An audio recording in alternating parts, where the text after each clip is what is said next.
Estimados estudiantes de la Facultad de Ciencias Médicas de la Universidad de San Carlos de Guatemala, en esta presentación se tratarán los temas bioenergética y metabolismo.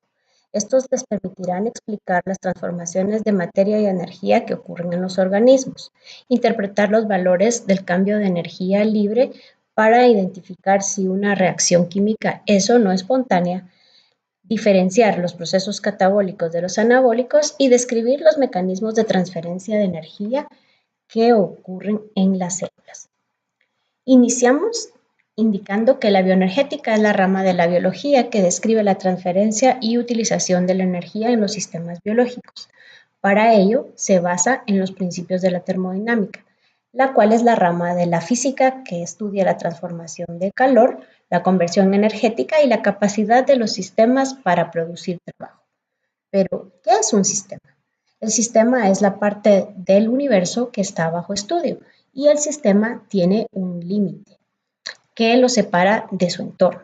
Juntos, el entorno y el sistema forman el universo, pero lo que nos interesa es el estudio de los sistemas. Por ejemplo, un sistema biológico se caracteriza porque intercambia materia y energía con el entorno. Por eso se le dice que es un sistema abierto. Para lograr explicar la transferencia de energía, se utilizan dos principios de la termodinámica. La primera ley, que también se conoce como la ley de la conservación de la energía, que indica que la energía de un sistema aislado siempre será la misma, pero puede transformarse de un tipo a otro. La segunda ley, que es la de la espontaneidad termodinámica, indica que un sistema aislado va a cambiar de manera espontánea hacia sus arreglos más probables o con mayor nivel de entropía o desorden. La transferencia de energía en las células la podemos observar cuando la energía química, que básicamente la que más se utiliza es en forma de ATP, se convierte en trabajo de la célula. Por ejemplo, trabajo de síntesis, como lo podemos observar acá, como una enzima lleva a cabo la polimerización de nucleótidos para formar una macromolécula como ADN o ARN.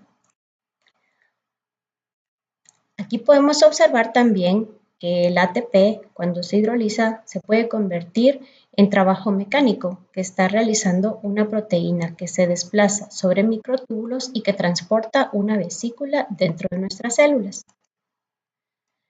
Una vez más, la hidrólisis del ATP permite el funcionamiento de bombas o proteínas en la membrana que permiten establecer gradientes de concentración, permitiendo que ciertas especies o iones se muevan en contra de su gradiente de concentración para mantener los gradientes.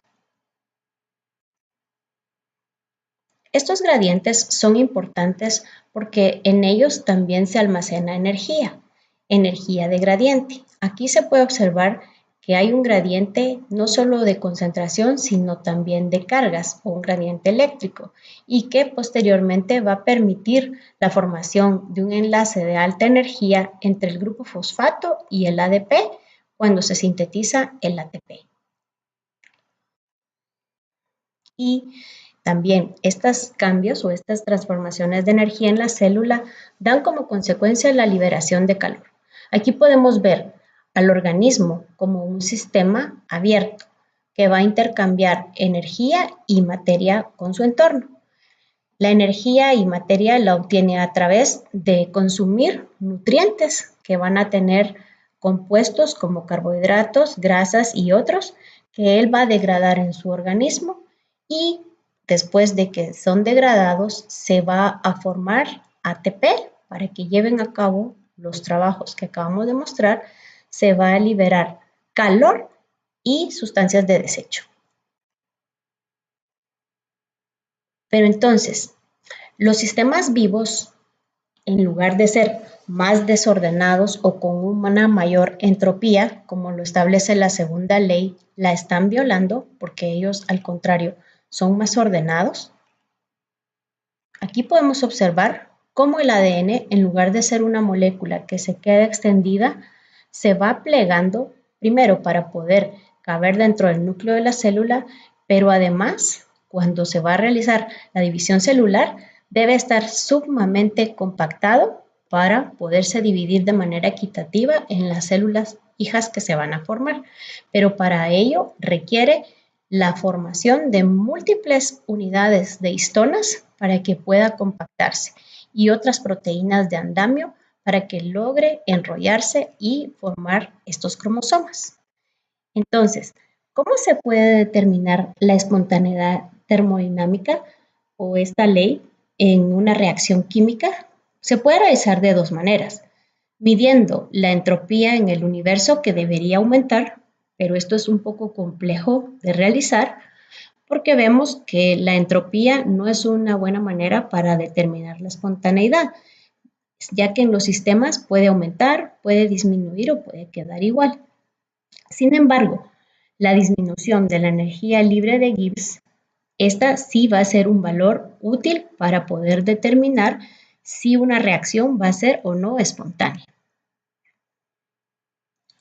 El cambio de energía libre de Gibbs también se puede calcular de manera estándar o bajo condiciones estándar que vamos a describir.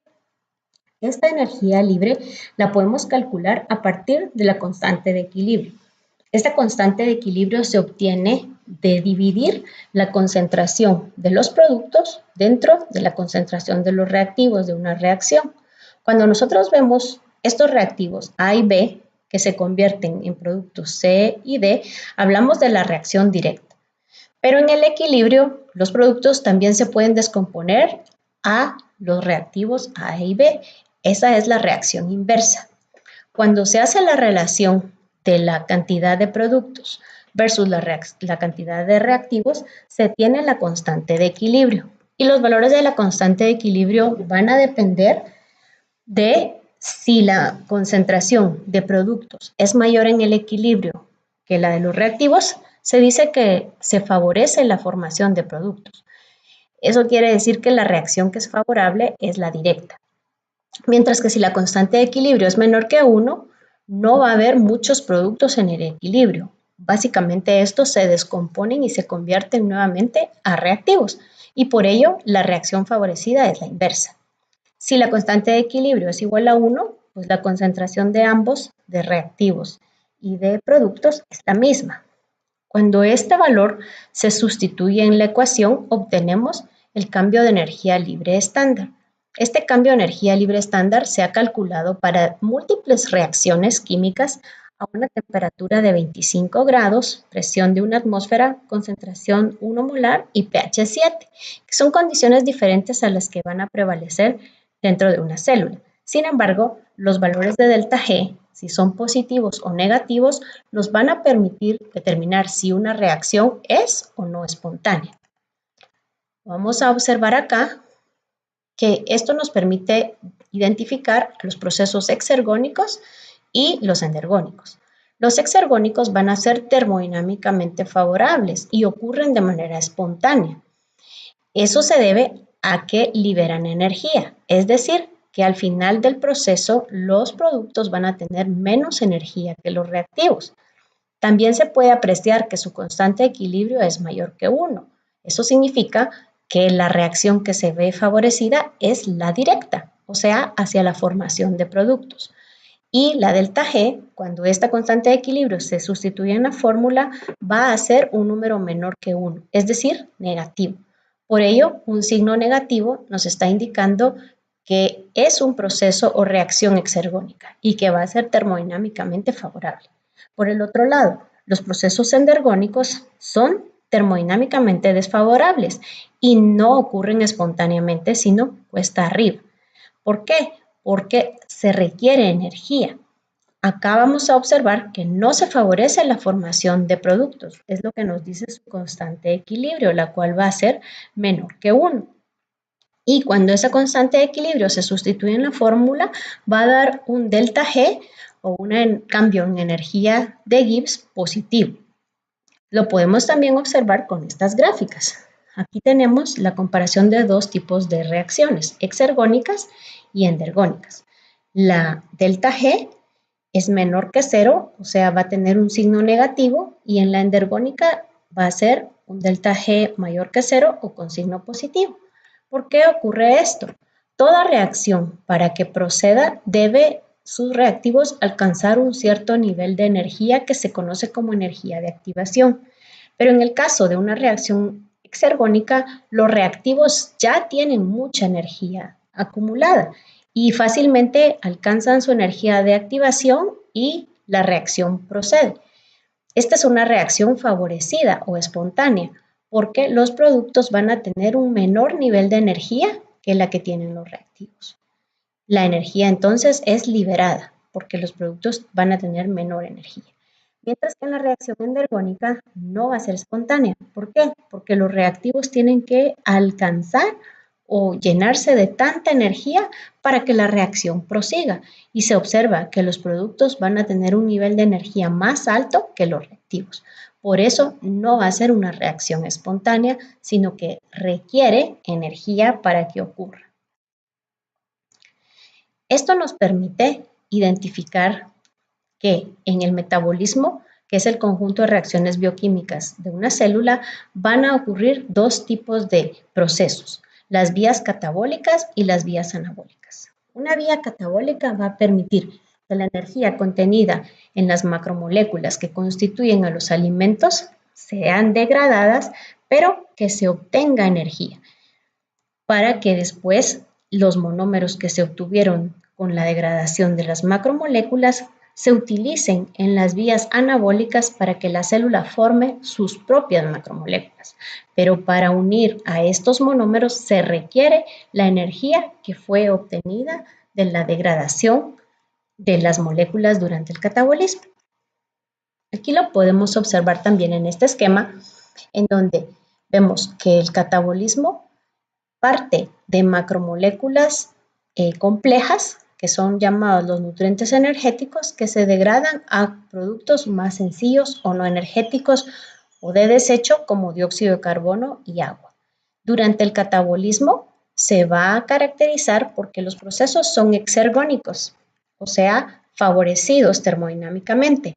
Ocurren procesos de oxidación, sobre todo de coenzimas o cofactores, como NADH, NADPH, FADH2, que se van a producir como consecuencia de la oxidación.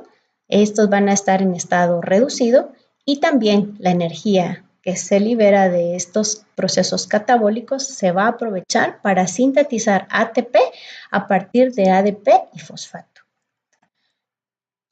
Luego, en el anabolismo, que vamos a ver las reacciones son cuesta arriba, porque no son espontáneas, se parte de monómeros como aminoácidos, glúcidos, nucleótidos para formar macromoléculas o polímeros, pero para ello se requiere energía y es la energía que se ha obtenido durante el catabolismo. En este caso, se va a aprovechar la hidrólisis de ATP, que se convierte a ADP y fosfato, se van a aprovechar los cofactores reducidos. Ahora estos cofactores van a donar sus electrones y se van a oxidar y ocurren procesos de reducción de moléculas. Podemos observar aquí que el ATP y el NADPH están en el centro del catabolismo y el anabolismo. Se producen en el catabolismo de manera reducida y en el anabolismo se utilizan de manera reducida para oxidarse. Igual el ATP se produce en el catabolismo y se utiliza durante el anabolismo. Entonces, los mecanismos de transferencia de energía que utilizan las células son la transferencia de electrones durante las reacciones redox. Estas reacciones son aquellas en las que una sustancia se oxida porque dona electrones, pero debe haber alguien que los reciba o que se reduzca. Durante el catabolismo, los macromoléculas o combustibles que están en estado reducido se van a oxidar, o sea, van a donar sus electrones y los donan a las coenzimas como NADP oxidada. NADP al aceptar los electrones se reduce, pero luego esta coenzima ya reducida, NADPH, va a donar sus electrones a precursores oxidados durante las reacciones biosintéticas. El precursor se va a convertir en un producto ya reducido y el NADPH reducido se oxida. Eso es un ciclo que va a ocurrir no solo con NADP, sino NAD y FAD. Otro de los mecanismos que la célula utiliza para transferir energía son los grupos fosforilo. Por ejemplo, el ATP es básicamente la moneda energética de la célula. Cuando el ATP se hidroliza, libera 7.3 kilocalorías por mol, que es suficiente para que se lleven a cabo muchos trabajos celulares. Este es un proceso que ocurre de manera espontánea. El delta G es negativo, menos 7.3 kilocalorías. Sin embargo, la formación de ATP es un proceso cuesta arriba, es decir, endergónico. La unión del grupo fosfato al ADP requiere 7.3 kilocalorías. Su delta G será positivo porque es un proceso endergónico. Sin embargo, podemos observar que existen otros compuestos fosforilados que también tienen un nivel de energía a veces similar a la hidrólisis del ATP e incluso mucho más alto, como el fosfenolpiruvato. Cuando esta molécula se hidroliza, libera 14.8 kilocalorías por mol. ¿Cómo se sabe que se libera? Porque el delta G es negativo. Pensemos en este caso, este compuesto va a liberar una gran cantidad de energía, pero también para formarlo se va a requerir el mismo valor, solo que con el signo positivo. Por eso es un compuesto que requiere de muchas reacciones durante la glucólisis para que se pueda formar. Por esa razón, la célula prefiere a veces utilizar compuestos que tal vez no liberan tanta energía con la hidrólisis, pero que no son tan caros de formar o no se necesita tanta energía para formarlos. Y eso lo podemos observar en las reacciones acopladas. Por ejemplo, el bombeo de iones a través de una membrana requiere la hidrólisis de ATP para que la proteína cambie su conformación. Para que eso ocurra, pues no se necesita tanta energía, sino que se necesita la hidrólisis del ATP que liberará 7.3 kilocalorías y con esa energía se pueden mover los iones en contra de su gradiente de concentración. Sin embargo, no toda esa energía que se obtuvo del rompimiento o de la hidrólisis del ATP se va a utilizar en la reacción endergónica. Mucha de ella se va a perder en forma de calor. Otro ejemplo de reacción acoplada es la contracción muscular. En este caso, el músculo se acorta gracias a que a nivel molecular podemos observar que fibras proteicas que están dentro de las células musculares se deslizan y eso hace que el músculo se contraiga. Y para ello, pues también se utiliza la hidrólisis de ATP. Vemos que hay procesos en la célula que no necesitan tanta energía y por esa razón la hidrólisis del ATP es suficiente para que se libere la energía que estos procesos requieren y alguna energía se va a eliminar o a perder en forma de calor. En conclusión, podemos decir que los seres vivos requieren energía para formar sus macromoléculas y que esta energía la van a obtener cuando oxidan los nutrientes que consumen. Los valores de delta G son importantes para saber si una reacción química va a ser o no favorable. Cuando son negativos, se sabe que sí van a ser termodinámicamente favorables y son espontáneos, mientras que si son positivos, van a requerir energía estas reacciones para que ocurran y no van a ser de manera espontánea. Y los mecanismos que permiten transferir energía que se obtuvieron en las reacciones oxidativas o catabólicas que después permitirán llevar a cabo las anabólicas son la formación de coenzimas en estados reducidos y oxidados y la síntesis e hidrólisis de ATP. Acá les dejo algunas referencias que pueden ayudarlos a profundizar su estudio en el tema. Muchas gracias.